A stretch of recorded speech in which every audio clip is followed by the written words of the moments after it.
Masjid kok digembok? Itu masjid apa warnet? Ada jam-jamnya.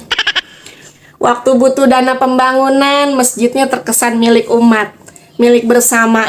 Waktu masjidnya udah jadi, umatnya dilarang masuk. Cuaks. Kemarin rame ya berita masjid digembok ya. Ini maaf-maaf kata ya, ini bukan satu-satunya masjid yang begini. Gua sama anak gua sendiri aja bahkan pernah ngalamin yang namanya diusir dari masjid. Ngusirnya juga kayak ngusir ayam lagi. Dan gak gue doang yang ngalamin, adik gue sama keluarganya pernah ngalamin. Terus teman-teman gue yang lain juga pernah. Gini maksud gue, masjid tuh kan rumah Allah ya kak, bener gak sih? Apa udah ganti jadi rumah marbot atau kantor pengurus DKM? Ya kalau emang belum ganti, tapi kenapa kok banyak masjid yang pengurusnya perlakuin masjid tuh kayak rumah pribadinya yang cuma boleh dikunjungin kalau pemiliknya lagi ada di rumah. Sejak kapan masjid jadi eksklusif begini ya? Katanya takut barang hilang. Tapi bukannya kudunya kita lebih takut ya kalau pahala kita hilang karena nutup pintu masjid sama ngalangin orang ibadah, ha? Kudunya kan yang digembok mah kotak amalnya doang ya nggak, kalau takut digondol. Rutin dikosongin ke atau pakai sensor apa gitu kayak terserah, bebas. Kalau digembok ini kan repot ya. Orang mau itikaf nggak bisa, orang mau kencing nggak bisa, musafir numpang tidur bentar nggak bisa, terus anak muda yang mau ngaji sendirian di masjid nggak bisa. Anak-anak kecil yang kalau berisik dikit salah dimaki terus diusir ya. Terus antum nanya lagi, kenapa ya kok masjid sepi ya? Kok jamaahnya itu lagi ya? Kenapa ya anak-anak zaman sekarang tuh susah suruh ke masjid ya? Minta disentil lak-lakannya nih. Apa jadinya coba kalau dulu Rasulullah ngegembok sama bikin jadwal buka tutup masjid ya? Abu Hurairah mungkin nggak bakal jadi ulama. Karena tempat belajar ini bukan di universitas, tapi di serambi masjid. Anak kecil yang berisik dikit langsung dibentak, diusir, yang akhirnya kita kehilangan calon Abu Hurairah masa depan. Kata gue mah jangan heran kalau jamaahnya kabur. Wajar kalau umat sekarang stagnan karena pusatnya aja digembok.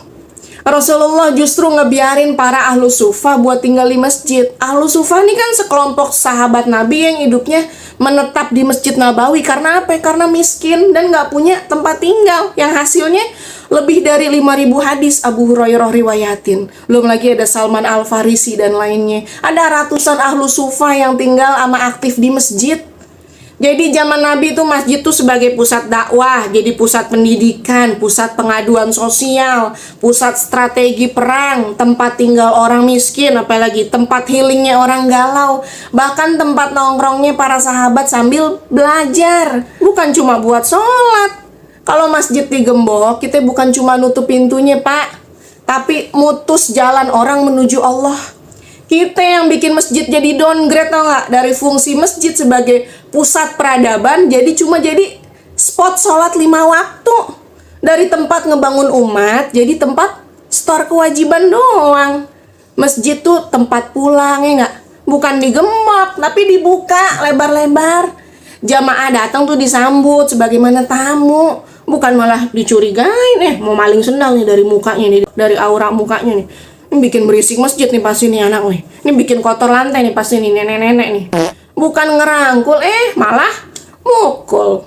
Karena masjid megah, kalau tanpa ruh orang-orang di dalamnya yang ngidupin menjadinya kayak apa? Kayak museum. Museum.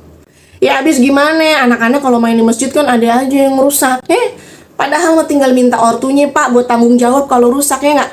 Atau kita yang dewasa lah sabar ngedukasi. Karena barang yang rusak mah bisa dibeli lagi, diganti. Tapi keturunan yang cinta masjid nggak bisa dibeli. Jangan sampai kita sibuk jaga ubin keramik masjid, jagain kotak amal, sampai lupa ngejagain hati generasi muda kita buat terpaut sama masjid. Masjidnya doang banyak yang dibangun, tapi manusianya dikecilin. Tobat, tobat, tobat.